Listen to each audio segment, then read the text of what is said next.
It's not completely passive, but it's passive enough. All I can say is I'll work it backwards here. I've tracked my time pretty religiously for the last 5 or 6 years, and I average about 2 hours per week on my real estate business. And that's real. That's real numbers. But what I'll say is it didn't start that way. More and more people want the flexibility to earn money outside of a traditional office setting. If you're interested in part-time money, side hustles, or full-time work, the number of opportunities to work from anywhere is growing. On our Work From Anywhere segment today, we're going to interview our friend Chad Carson once again. Chad, or Coach Carson, began investing in real estate at 23 years old, soon after ending his career as a college football linebacker at Clemson University. And after initially flipping houses and surviving the 2009 financial crisis, which a lot of us have experienced in the past, he transitioned to long-term income properties, which made him financially independent in his 30s. Now at 43, Chad works less than 2 hours per week on his real estate. He uses the time and freedom to live abroad. He did that for over a year with his wife and 2 kids, both in Spain and Ecuador. And he's now on a mission to help small investors get out of the financial grind like he did so they can do more of what matters. He publishes a weekly podcast called Real Estate Investing with Coach Carson, and he wrote a new Bigger Pockets book called The Small and Mighty Real Estate Investor: How to Reach Financial Freedom with Fewer Rental Properties. Today, we're going to discuss with Chad how small real estate investors can build their way to $10,000 per month in cash flow. Welcome back to the show, Chad. Andy, it's great to be here. Thanks for having me. Great to have you back. You and I connected recently at a conference, but we haven't done this podcast together on Marriage, Kids, and Money in 6 years. Isn't that wild? I can't believe how time is flying as a parent, as a podcaster. This is amazing. I know, man. I love it. Well, I like this conversation around being a small and mighty real estate investor. Let's talk about what that means. How would you define what that means to be a small and mighty real estate investor? Yeah, so I'm going to give you the higher level definition, and I'll give you some specifics so everybody can kind of pinpoint where it is. The way I define a small and mighty investor is sort of the opposite of what you normally hear online with real estate, because typically you hear to be successful, you have to 10x, you got to have hundreds of units, you got to have 1,000 units. Those are the people with the airplanes. Those are the successful people, and all of us little peons on the bottom are just kind of climbing the ladder until we're eventually successful. Well, I try to flip that on the head with the definition of a small mighty investor. A small mighty investor has the least number of properties needed to financially accomplish your goals.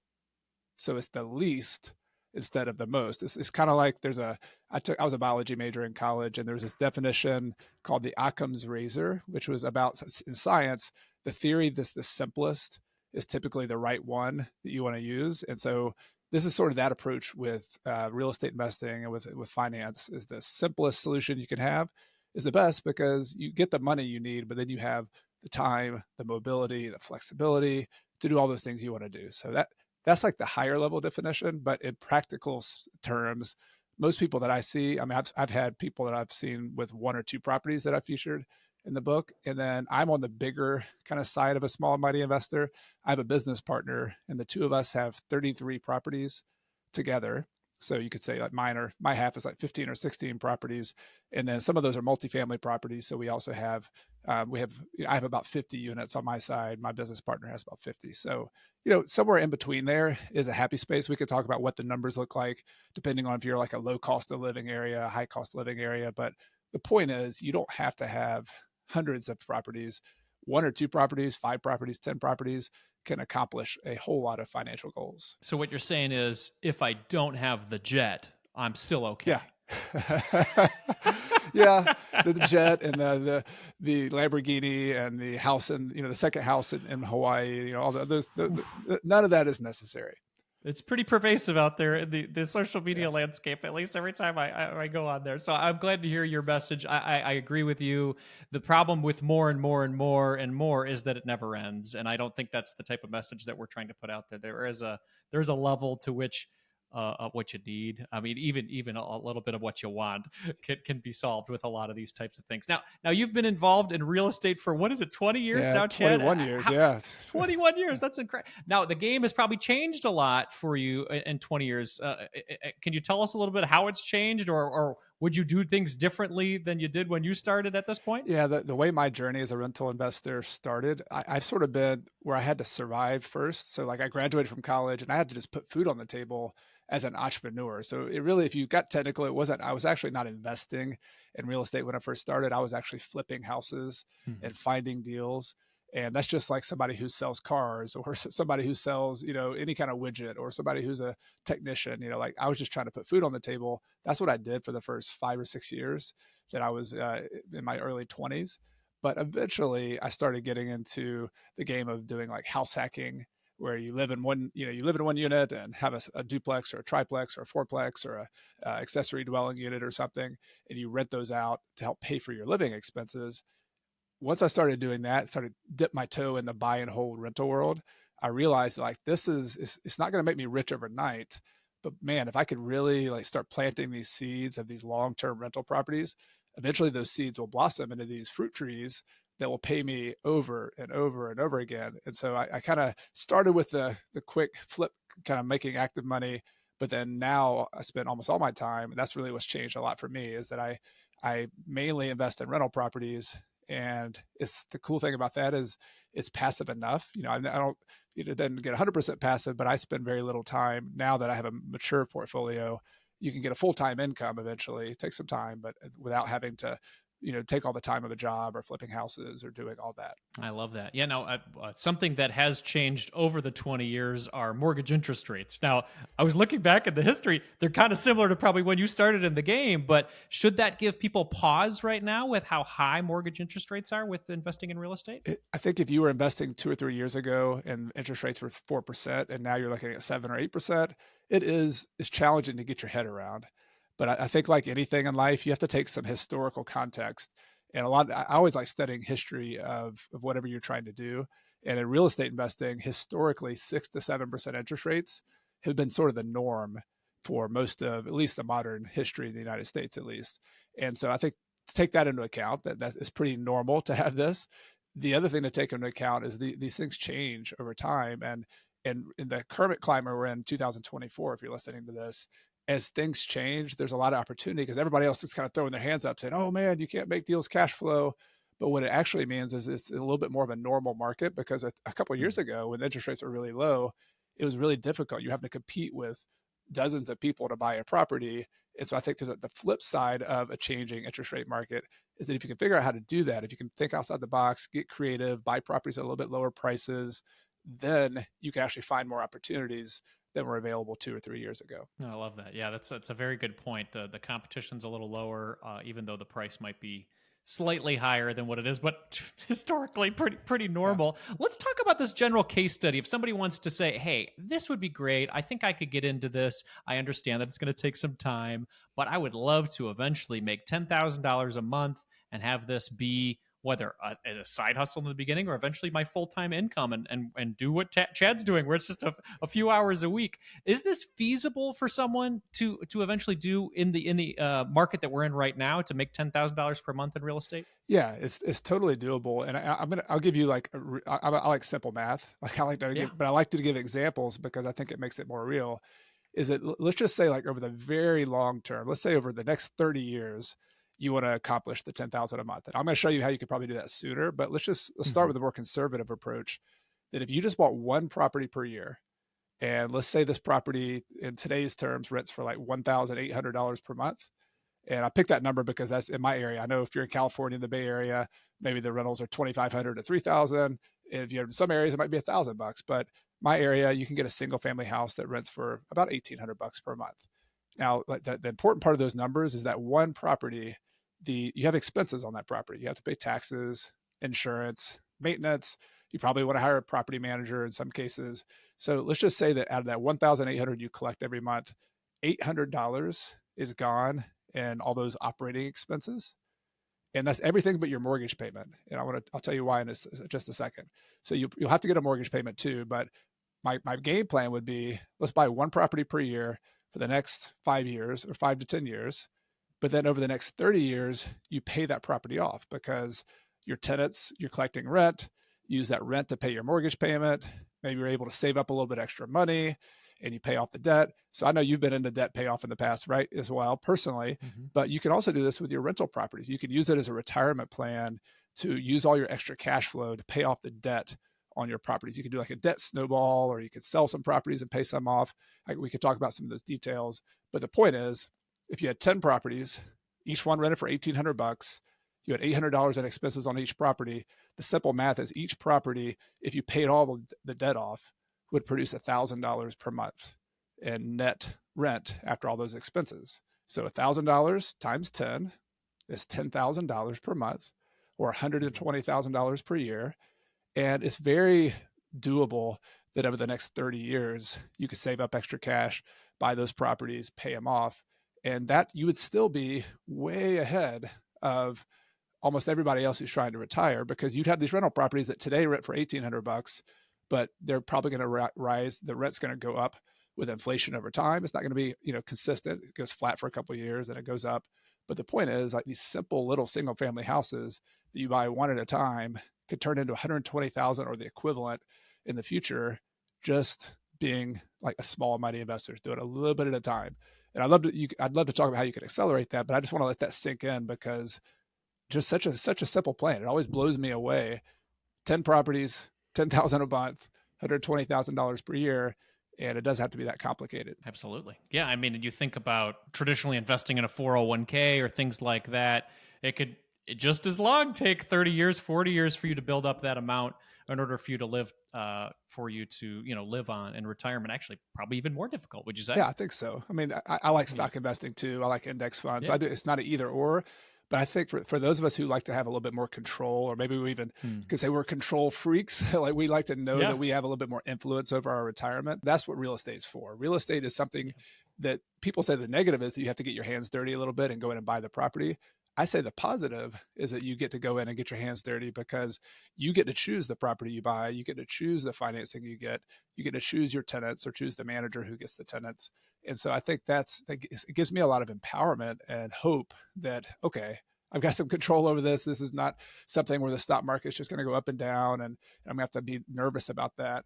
It is something that, especially if you want to retire earlier too, you can influence that. You could pay it off. You could pay the debt off earlier. You could buy 15 or 20 properties instead of 10, and then sell some of those properties to pay off the other ones.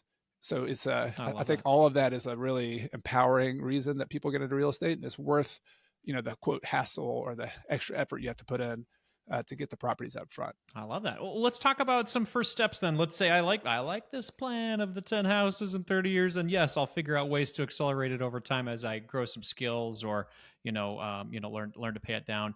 What's the first step if somebody's walking through that process to get that first house? Like, this is new, this is brand new, but they're interested. Yeah, I think getting your foot in the door is always the hardest thing when you're starting something new, but luckily with real estate, it is also one of the more approachable investments. And I mentioned earlier, kind of in passing, the way I got started with rental properties is still my favorite today, is something called house hacking.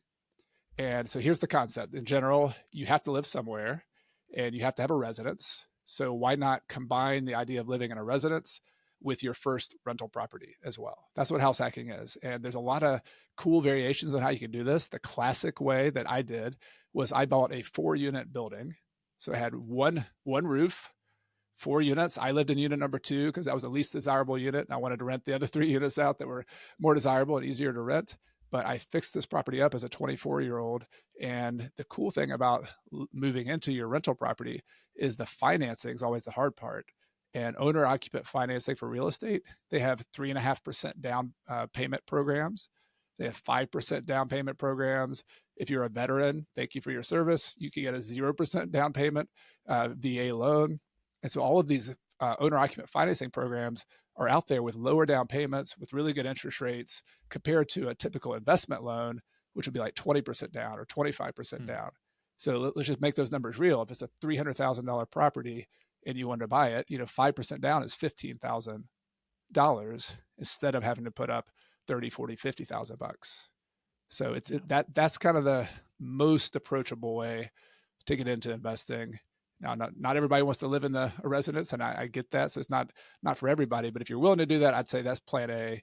Plan B is just to buy a simple single family house or a small multifamily property and just save up some cash. You might have to save up the cash to do that first down payment. Maybe partner with somebody else to do it if you don't have all the money. But if you could just get your foot in the door, that you almost get a university education just on that one property. And then you take a deep breath, then you start doing the next one. But getting that first one, I think, is always the most important one. I love that. So I like the A, B, and the C. I mean, like, let's talk C. Let's just say I don't have a lot of time, but I do have money right now, and I'm fine with being a long-term investor. I know this might take me a while. Is there a C level where I'm connecting with somebody who can manage this property for me while I don't have time? I do have money pooled up in a, maybe I had it as an FU fund or something like that, and I'm ready to use that to invest in real estate. Talk to us about that C level. Yeah, you hit the nail on the head. I mean, really, I think this game, you either have the money or you have the time. That's usually like people are on either extreme. And when I first started, I had no money, but I had a ton of time. And so what I did was I found these folks who had a lot of money, like they were an attorney or they were just really busy in the corporate world, but they liked real estate and they knew about real estate. And so I was a little deal finder who went out and found these houses. And then we essentially just partnered together on a rental property. And the basic, there's some different ways you can structure it, but the basic idea was I found a good solid rental property. Let's say it's a $300,000 property, and I just got a really good deal on it. I bought it for $200,000, well below value. That doesn't happen every day, right? But if you look and look and look, and you buy one property per year, it's possible to find something you buy for 200, 250 that's worth 300. It's definitely possible. And so then I go to my partner and I say, all right, I have this great deal. I found it. I'm willing to manage it. I'm willing to take care of all the hassles for it. I just want somebody to put up the money. So I need somebody to put up the down payment and get a loan to buy the property, to use your credit. And then we'll figure out a way we'll split the cash flow, we'll split the expenses, and then we'll split the profit once it goes up in value. So like the plan might be, we're going to hold this property that today is worth $300,000 until it appreciates to $600,000. And then at that point, we will reassess what we want to do, but we could sell it. We could refinance it. We could pay each other off. But that's a really simple approach to owning one rental property. And it's a win for me as the entrepreneur because I didn't put up any money, and yet I get half of the profit, which might be several $100,000 one of these days. And this person who had no time got to put up their money into a deal and put no more time into it. It's a passive investment. And then if you check out the return on investment for that passive investor. I did that with several investors, and they wanted to do more. They're like, okay, when's the next deal coming, Chad? When's the next one? So it's truly a win-win deal. That's really a cool way to structure it. I love that. Now it sounds like a big part of that formula is making connections, making community. Where do you connect with potential partners or even people that are willing to help you to take care of the property? Where's that connection happen? Because I know community can be a big part of this. Yeah, this is really the work of real estate. And you think it's about the property, but it's more about the people. And it's about meeting people. So people really unlock this entire business. And so if you're sort of a wallflower or an introvert, that's okay, right? But you have to get outside your comfort zone. And I think the best places are real estate meetups. Every single city of any size if you look on meetup.com, if you look on Facebook groups, if you look at Bigger Pockets and go to their forums and look for local groups, there's tons and tons and tons of networks or networking opportunities. And so what do? You go there and don't have any like immediate expectations. But if you're the money person, you have a little pitch, you have a little story, a little elevator pitch where you talk about what you're doing. You say, I've got some money, I'm looking to buy some rental properties, and you just talk to people to see what they're up to. And then you're kind of looking for that profile of that person who it might be a young or maybe a young at heart entrepreneur who's new to the game, who's looking for private money or looking for capital. That happens all the time. And you just have to get out there and talk to people and network. And if you're the person who has no money, sometimes you have to get it in your head. It's hard to believe that you have something of value to add to those people with the money. But I promise you, the person with a deal is actually more valuable than the person with the money, because there's a ton of money out there.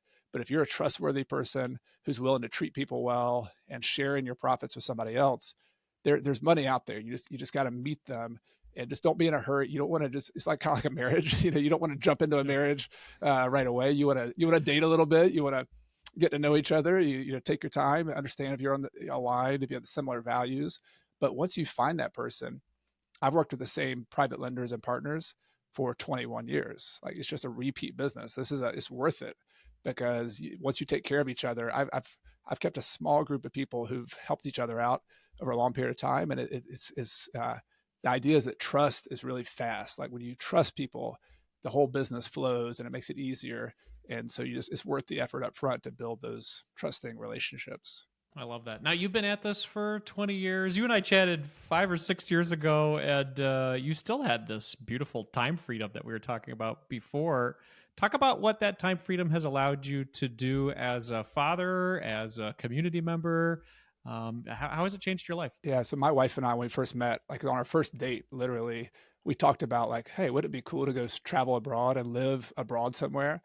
Because she was a Spanish teacher and she had done that. She went to Guatemala and backpacked, and her whole family from St. Louis was like, you're crazy. We don't know where you came from, but you like to travel around the world. And I thought, you're wonderful. That's amazing. I want to do that too.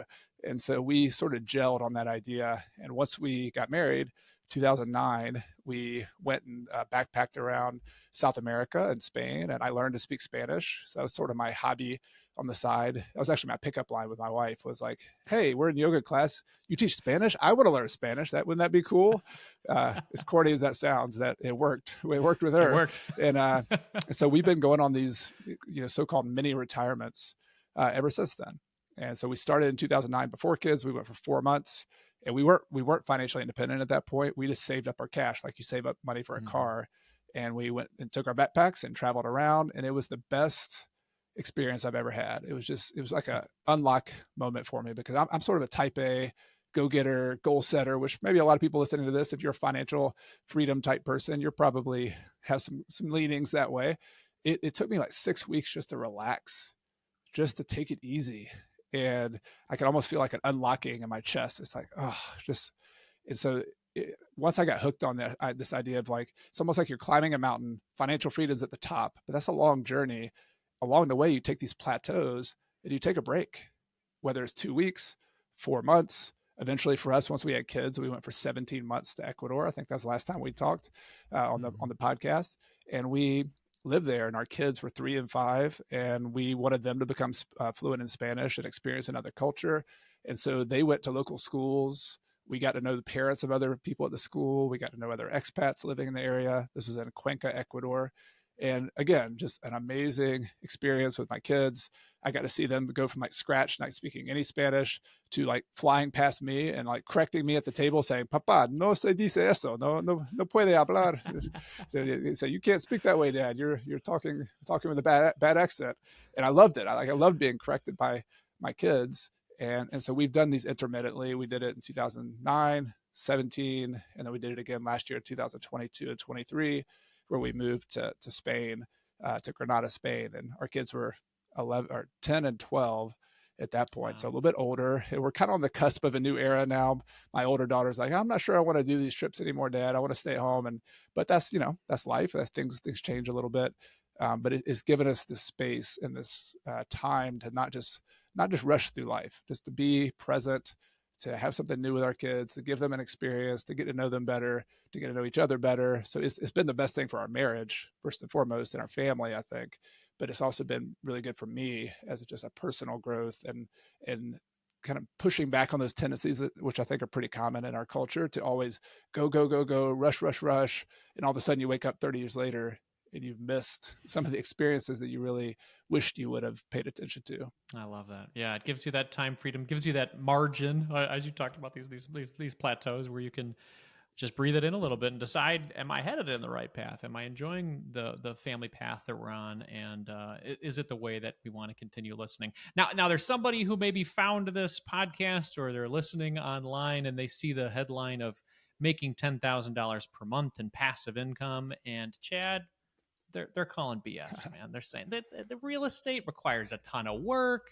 It should not be considered passive income at all. What would you say to that person? Well, I'll give them this. I'll say it's not completely passive, but it's passive enough. And I all I can say is I'll work it backwards here. I've tracked my time pretty religiously for the last 5 or 6 years, and I average about 2 hours per week on my real estate business. And that's real. That's real numbers. But what I'll say is it didn't start that way. And so real estate investing is really interesting. It's something that begins like a startup business, like a venture capital startup business, where yes, you got to put a lot of time in to meet those investors, to find that property, to get the property rehabbed maybe, and to manage that. And so it's a lot of work on the front end, and that's almost like you have to pay your dues. It's like your psychological and time down payment on the front end. But that's what everybody talks about. Everybody talks about that period at the front. What they don't talk about is that once that property is stabilized, I've interviewed tons and tons of my students, my readers, my podcast listeners. On average, is 2 to 4 hours per month is what a lot of, if you have 5 properties, 3 properties, then what is that 3 to 5 hours per month? That's doing things like bookkeeping. That's managing the manager. And every once in a while, yes, you're going to get a call like I got a couple weeks ago where a water main broke on our 12-unit building and it's rushing everywhere. And they're going to have to dig up a big trench and cut down a bunch of trees. And it's going to cost me thousands of dollars to do all that. But you know what? How much time did that take me? It took me a few texts. It took me a phone call. It took me less than 15 minutes. It did cost me like $6,000 or $7,000 to fix all that. But the point is, if you set up systems, if you hire really good property managers, then it's just writing a check. It's paying money to someone who is a good, responsible person to help you take care of that. Now, could that be a little stressful? Oh my gosh, I got to pay $6,000. Yes, and I wish that wouldn't happen. But my main concern was, hey, can we get this tackled quickly so that our tenants have water, so they're not put out by this? And so real estate is a business that starts off heavy on the involvement, but it's unlike a lot of other businesses. Like if you were to own a plumbing business or you own any other kind of blue collar business, it's a lot more difficult to make passive than rental properties. Rental properties are something that you can hire people, build systems. There's technology right now that makes it easier. It hasn't kept me from traveling the world, living abroad for 17 months, hasn't kept me from being a podcaster, from being a parent, from coaching my kids' volleyball teams. I mean, it's a really flexible, passive enough business if you work at it and you build it with the intention of not growing to 1,000 units, but just having a small, mighty portfolio that runs well, and then you go and do your thing. I love that, man. I love that. Great answer. And it's so true. I mean, it is a business, but the upside of putting in the work and then the long-term value can create it to be passive enough, as you said. Now, you talk about being a small and mighty real estate investor. Talk to us about your new book and definitely your podcast. Where should they go to connect with these great resources? Well, thank you for having me on, first of all. It's been a lot of fun, as always. The book I wrote this is my second book I wrote. The first one was about retiring early with real estate. It was sort of like the map or the guide on how to get to the top of the mountain that I talked about. And I always had an itch, though, because I think to write a book, you have to have a really strong itch because it's not very fun to put it together. At least it wasn't for me. But this book is more of the handbook for the tactical side of things of how to be a rental investor. And so there's the strategy of being a small and mighty investor, why to keep it small. I have a lot of examples, a lot of stories. I featured stories throughout the book of other people, not just me, who've done it in different ways. But then like the hamburger, the meat of the book is the tactics. Like, how do you finance it? How do you find deals? How do you negotiate them? I told the stories of how I negotiated my first few purchases and how I bought them with seller financing or negotiated unusual terms. So there's those questions that you always have, like, okay, that's great. You could buy 10 properties per year, but how do you actually do the tactics of it, like the day-to-day stuff of it? How do you manage it? How do you do bookkeeping? That is what I was really passionate about, was being a coach, being a teacher, to teach how to do it, how to ride the bike, so to speak. And so that's what the book is. And hopefully it's for people who actually want to take this and have a handbook to kind of help them implement it. That was my intention, and have gotten a lot of good feedback from people who've read the book. So I would love for people to get that. You can get it on Amazon. You can get it on Bigger Pockets through my publisher. And if you get it through Bigger Pockets, I had a lot of bonuses and some cool stuff that kind of add on that make it easier to apply it. For example, I had a bonus chapter on how to do small and mighty investing in the changing economy with higher interest rates specifically. So that's something people could check out. And then my podcast is kind of taking the ideas from the book and applying those just on a week-to-week basis. I have a new episode that comes out every Monday. Excellent. Yeah, and if you're watching on YouTube, he's got a great YouTube channel as well. Everybody, lots of great resources from Chad. Chad, thank you so much for your time today. I appreciate it. It's been a lot of fun. Thanks for having me, Andy.